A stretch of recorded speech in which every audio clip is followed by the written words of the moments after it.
এই জন্যই আল্লাহ তাআলা জানেন যে শয়তানরে দুনিয়ার জমিনে পাঠাইলে ওই শয়তান মানুষকে কুমন্ত্রণা দিবে। কথা বলেন ঠিক?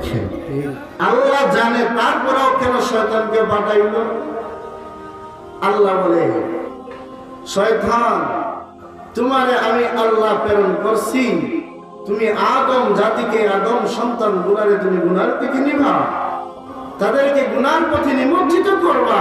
আমি আল্লাহ বাধা দিব না, কিন্তু মনে রাখো আমি আল্লাহ, আমার নাম রহমান, আমার নাম রহিম, আমার নাম গফুর।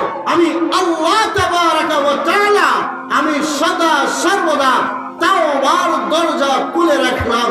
বান্দা গুনাহ করতে করতে করতে করতে তার জীবনটা যদি শেষ করে দেয়, আর যেই মুহূর্তে আজরাইল আইসা তার জানটা কবজ করে নিবে, সেই সময় যদি ওই বান্দাটা বলে, মালিক গুনাহ করেছি, অন্যায় করেছি, অপরাধ করেছি, জুলুম করেছি, অবিচার করেছি, আয় আল্লাহ, আসমানের নিচে জমিনের উপরে আমি অদমের মতন গুনাহগার এই দুনিয়ার জমিনে একটাও নাই। ও মালিক, আমার চাইতে, আমার গুনার চাইতে তুমি রহমানের রহমত বড়, আমার গুনার চাইতে তুমি গফুরের গফুরিয়ত বড়, তোমার কমাশিয়ালের কমাশিয়ালত বড়।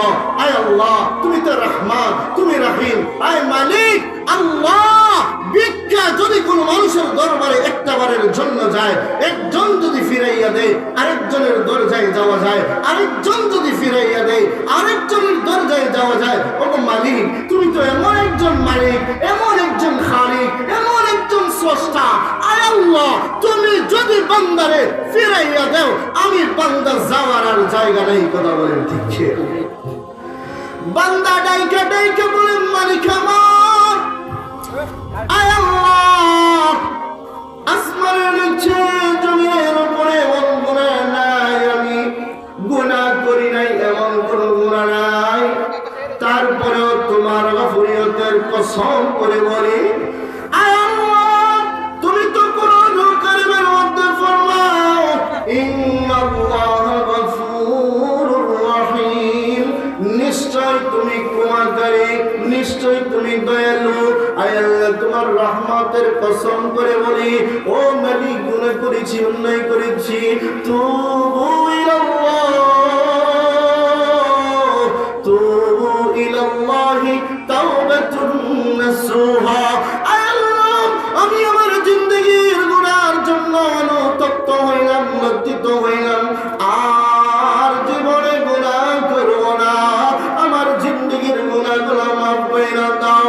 আমার আল্লাহ ডাক দিয়ে বলেন, বান্দা যে মুহূর্তে তার চোখের দুইটা পানি ফেলাইয়া আমি আল্লাহ তাবারাকা ওয়া তাআলার রহমত নিয়া, বরকত নিয়া, আমি আল্লাহর গফুরিয়ত নিয়া, যে মুহূর্তে বান্দা দোয়া